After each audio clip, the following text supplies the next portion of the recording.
on? We're 11-2. That's what's going on. We're 11-2, but unfortunately, it's not all we can talk about. That's the best case for you guys, right? Isn't that the best case? Oh, yeah. It In is. terms of content and sports talk radio purposes, while also still being a fan of the team, it's actually a beautiful thing, Adam. But I also wish it wasn't necessarily happening. So let's go through it. A.J. Brown talks about his displeasure with the passing offense after the game on Sunday, and then Brandon Graham on his radio show talked about a potential, disconnect between A.J. Brown and Jalen Hurts. So we'll ask you, what have you been hearing with everything that has happened since the Eagles beat the Panthers on Sunday? Well, again, I know A.J. said what he said, it's undeniable. So clearly there's some sort of issue, right? Clearly. And Brandon said what he said. So he's getting at something. I also would say that, again, I don't know how extreme it is, not to play it down, but, again, they were celebrating touchdowns together in recent games. They were on the field praying together in recent games. Like, if it was something that was so unmanageable and unruly, they wouldn't be engaging in some of the behavior that I've seen, right? So, I mean, again, I think there's truth in what everybody's saying, undeniably. But I don't know how much, AJ was disappointed after the game. There were plays where he was open. He didn't get the ball. The passing game isn't functioning, but they have won 9 straight. And I guess the way that I'm looking at it is the team, to me, would seem to be in a significantly better spot right now than it was a year ago. So while there are issues, and we'll let them figure that out, whatever those are, they're not enough to slow down this team right now, although you'd like to get them ironed out moving forward. Eyeballs. You use them every week, and I love it when you get to watch those games in the war room up in Bristol, which is freaking unbelievable. When you watch the Eagles with your eyeballs, do you believe their style of play is a style that transfers to a Super Bowl champion? Well, I think they can be a Super Bowl champion. If they're playing their game, they can be a Super Bowl champion. They're good enough to be a Super Bowl champion. But there's still a lot that you have to do along the way to make that reality and make it happen. And look, if they're playing their A game, they can get it done. They can get it done. That's on them. There's not anybody that you look at and say, boy, they can't beat that team. Even Detroit, who I thought for much of the season has been the best team. I think a lot of people thought for much of the season that Detroit has been the best team. I don't look at the Lions and say, boy, the Eagles can't beat them. Can't beat them. That's not the case. They can beat them. Doesn't mean they will, but they could. Schefter. By the way, if those two teams play 10 times, they might split the 10 games. Or, it could be 5-5, exactly. Right, absolutely. Schefter, so when you hear what A.J. Brown had to say, is this something that we should keep an eye on, that maybe there are deeper things in the weeds that we don't know about, or could just one big game from A.J. Brown solve everything? Well, I mean, you asked, should we keep our eye on it? I guarantee you everybody's going to be keeping their eye on it. And he's now the squeaky wheel with, obviously something there. And I almost kind of expect on Sunday, A.J. Brown's going to catch some touchdown. They're going to hug. Everyone's going to be like, look at that. See that? That's what I think. Now, if it goes on and we still have A.J. Brown complaining in a few weeks when the playoffs are starting and there are other players commenting about and that's still a thing out there, and we can observe it on Sundays or in practice, that would trouble me some.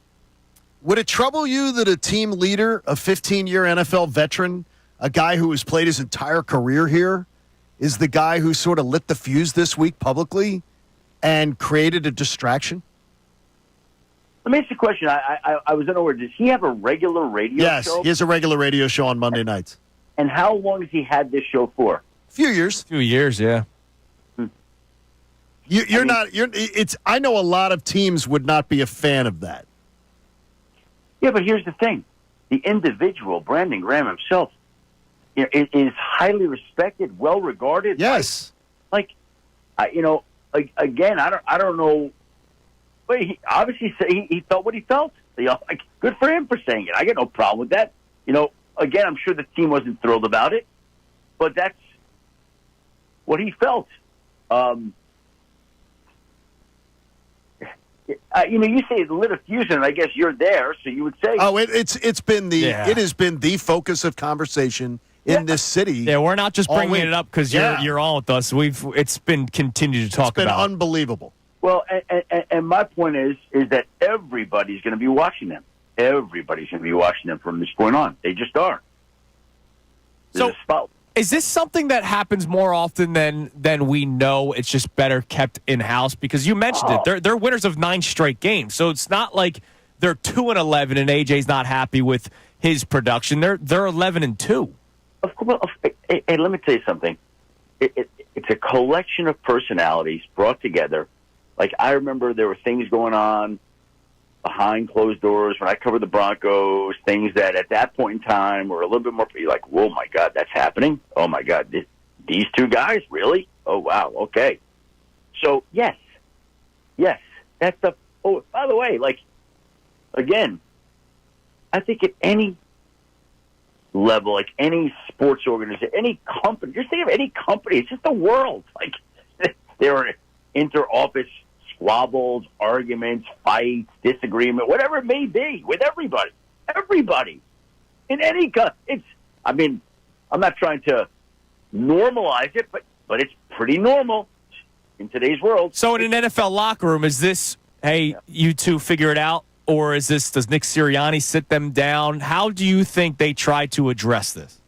I don't know the answer to that. I'm not there on a day-to-day basis to say this is what we should or shouldn't be doing. I don't know that. And I'm not trying to normalize it. I'm just telling you, I don't think it's all that abnormal at all.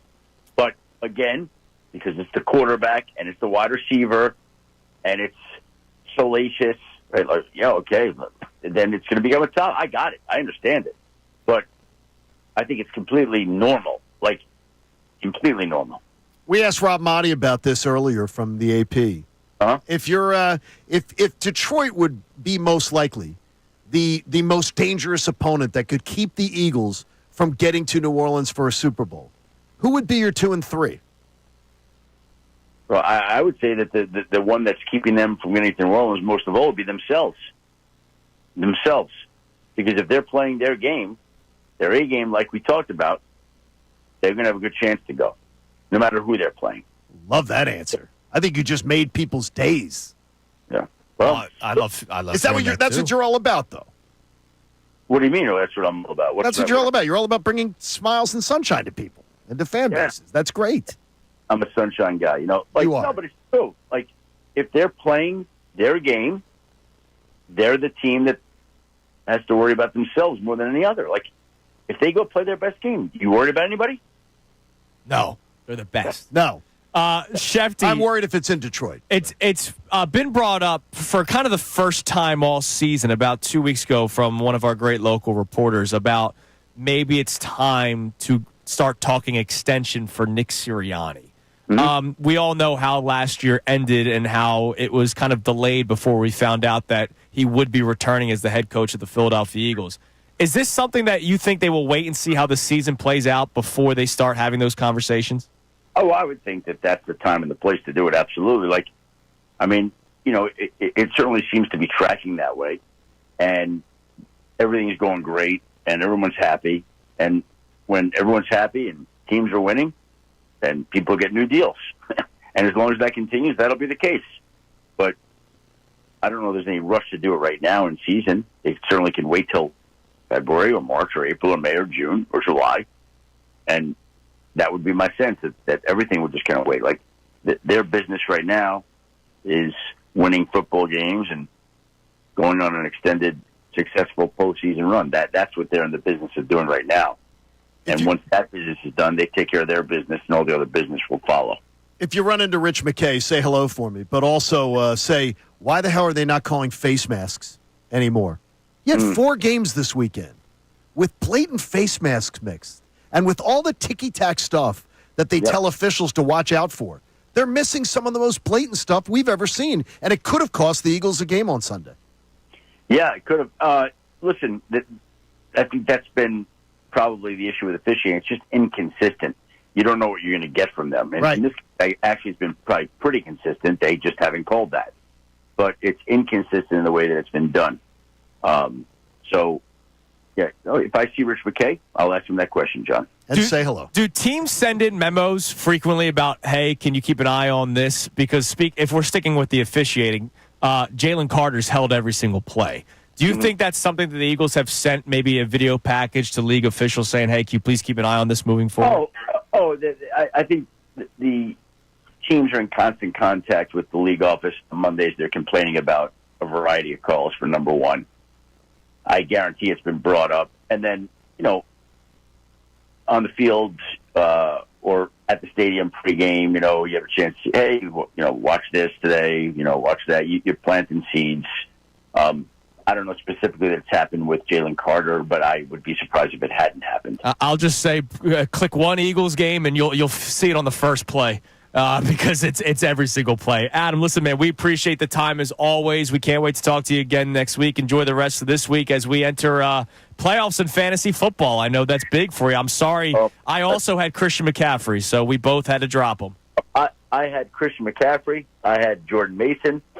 I've had Isaac Garindo all year long, and then he gets hurt.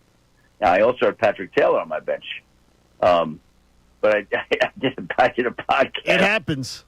Well, I did a podcast this week, my podcast with Mina Kimes, and I was very curious because she was in the War Room on Sunday, and I asked her, I want to see, she knows so much about so many different formations and how defenses are attacking and how offenses are scheming. I'm like, how does she consume the game on Sunday? Because I always want to see what other people are doing. And I asked her about this, and somehow I posted about it online. But she diverted the question to, I can't believe what I saw from you. I'm like, me? Yeah.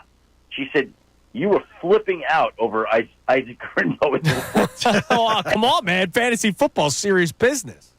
Flipping out, and then I see this calm tweet that was totally opposite of the way you were behaving and acting in the War Room. There you go. Same foot.